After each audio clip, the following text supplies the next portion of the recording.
여러분 안녕하세요. 영어 제국의 영재쌤 인사드립니다. 오늘은 수능 특강 영어 독해 연습 2강 7번을 한번 보도록 하겠습니다.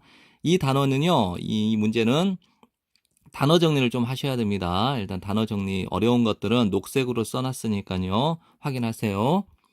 과정에서 어떤 과정? 판매하는 여러분의 재산을 판매하는 과정에서 여러분은 들을 수도 있어요. 들어볼 수도 있습니다. 어떤 말을요. 어구. 이 어떤 어구냐? Real property and personal property. 이 단어를 좀 정리하셔야 돼요. 이게 부동산이고요. 이게 동산입니다. 부동산은 고정되어 있고 부착되어져 있습니다.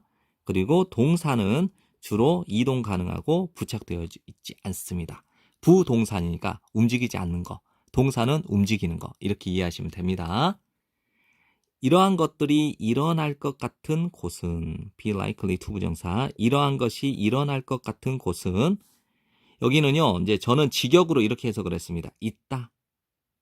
여러분의 물건과 관련하여 어디 안에 있다. 여러분의 재산 안에 존재한다. 이렇게 해석을 했어요. 저는. 그럼 이 말은 무슨 말이냐면요. 여러분이 어떤 물건을 판매할 때는 여러분의 재산 속에 속해 있는 물건과 관련해서 거래가 일어나야 될 거 아니에요. 남의 재산을 거래할 수는 없는 거예요. 내 것도 아닌데 팔 수는 없잖아요. 그래서 여기서 말하는 것은 이러한 것이 위에 있는 이 상황이 일어날 것 같은, 언급될 것 같은 곳은 어디에 있냐면 물건과 관련해서 여러분의 재산 범위 안에 있어야 된다라는 거예요. 됐죠? 이제 예로 이제 냉장고가 나옵니다. 굴릴 수 있는 냉장고, 굴릴 수 있고 플러그를 뺄 수 있고 can be unplugged, 그다음에 can be taken with you. 당신과 함께 가져가질 수 있는 대부분의 냉장고는 다시 한번요. 굴릴 수 있고요. 플러그를 빼서 여러분과 함께 가져갈 수 있는 대부분의 냉장고는 여겨집니다. 그렇죠? 동산으로 여겨지죠? 움직일 수 있잖아요. 이번에는요, 만일 냉장고가 어떤 식으로든 영구적으로 be attached to, 부착되어져 있다면, 집에, 빌트인 모델처럼, 이렇게 되면, 부착되어 있다면, 그것은 뭐죠? 동사일까요? 부동사일까요? 부동산입니다. 그리고 그것은 머물러 있게 됩니다. 정리되죠? 부동산. 재산을 판매할 때는 추정되어집니다. 그냥 대절 전체가 추정되어집니다. 여러분이 판매하고 있는 것. 모든 real property, 모든 부동산을 판매하고 있다고 추측되어지는 겁니다. 됐죠? 그러니까 예를 한번 들어볼게요. 제가 아파트를 34평을 팔아요. 근데 팔아가지고 거래를 했는데 집에 딱 들어가 보니까 문짝 다 뜯어갔어. 그 다음에 그 베란다에 있던 그 창문들 다 뜯어가 버렸어요. 그러면 어떻게 돼요? 그 집을 안 샀죠. 그러니까 우리가 아파트를 살 때는 그 집에 있는 문이며 뭐 집에 있는 뭐 빌트인으로 돼 있는 것들죠. 이런 붙박이장들, 그 다음에 뭐죠? 창문 같은 것들은 다 부착되어 있다라고 가정을 하고 거래를 한다는 것이에요. 그래서 한번 볼게요. 어떤 사물을 뜯어내는 거예요. ripping off요. 자, 여기서는 단어가 좀 어렵습니다. 이거는 고정된 설비예요. 고정된 설비로부터 난간 있죠? 난간, 그리고 벽난로 등과 같은 어떤 물건들을 뜯어가는 것. 그리고 그것들이 뭐냐면 얘네들이에요. 난관과 벽난로, 그 다음 기타 등등을 여러분과 함께 가져가 버리는 것은 리핑과 테이킹을 하나의 덩어리로 본 겁니다. 동명사가 두 개지만 이걸 하나의 행위로 간주를 했기 때문에 단수 취급을 하는 거예요. 됐죠? 이것은 교양 없는 행동일 뿐만 아니라 그것은 즉 이렇게 뜯어가고 가져가는 것은 뜯고 가져가 버리는 이 행위는 뭐뭐 할 것 같다? 가장 필시 여러분의 판매, 매매 계약의 위반일 것이다. 됐나요? 단어 정리 다시 한번 해볼게요. 고정된 설비로부터 난간과 벽난로, 그 다음에 기타 등등과 같은 물건을 떼어가는 것, 그리고 그 떼어낸 그 물건을 여러분과 함께 가져가는 것은 교양 없는 행동일 뿐만 아니라 그 행위는 여러분의 매매 계약의 위반일 겁니다.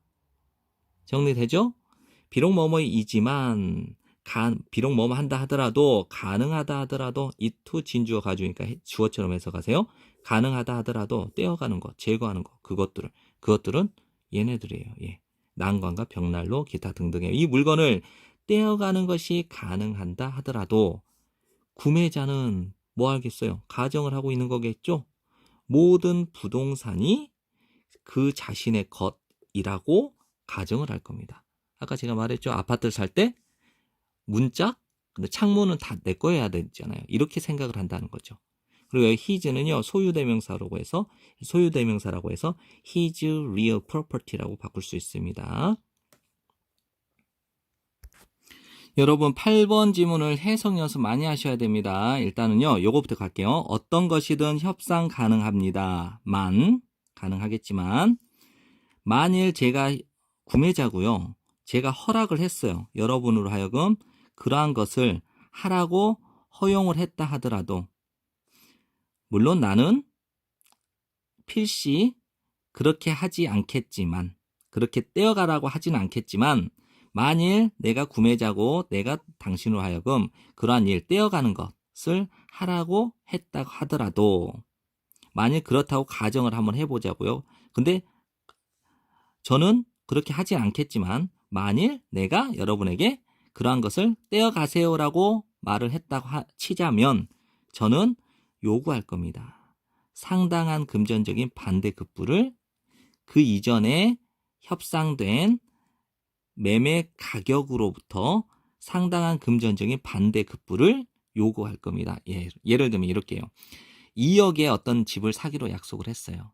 그랬는데 문짝 다 떼어가겠대요. 그래서 다 떼어가라. 그러면 이제 저는 어떻게 하겠어요? 다 떼어갔으니까 2억에 거래했던 금액에서 당신 다 떼어갔으니까 1,000만 원 깎아주세요. 그래서 제가 1억 9천에 사겠습니다. 라고 말하겠다는 거예요. 그래서 그렇게 말하게 되면 어느 정도로 제가 그 이전에 상당한 반대급부를 요청하냐면 어느 정도로 당신이 필시 말할 정도로 forget it, 잊어버리세요. 그 거래 없었던 걸로 할 겁니다. 라고 말하게 될 정도로 저는 이전에 협상된 매매 가격에서 상당한 금전적인 반대급부를 요청할 겁니다. 이겁니다. 자, 전체적인 내용 다시 한번 정리할게요. 말이 굉장히 어려워요. 어떻게 막 꼬이잖아요.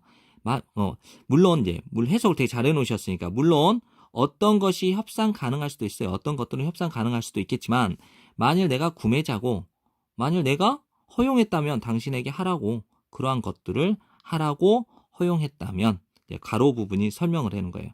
나는 반드시 그렇게 하지는 않을 거야. Not at all. 전혀 그렇게 하지는 않을 건데 너보고 그러한 것 떼어가라고는 말을 하지 않겠지만 혹시라도 내가 구매자고 너로 하여금 그러한 일 이렇게 다 떼어가도록 허용을 한다고 하면 나는 요구할 거야.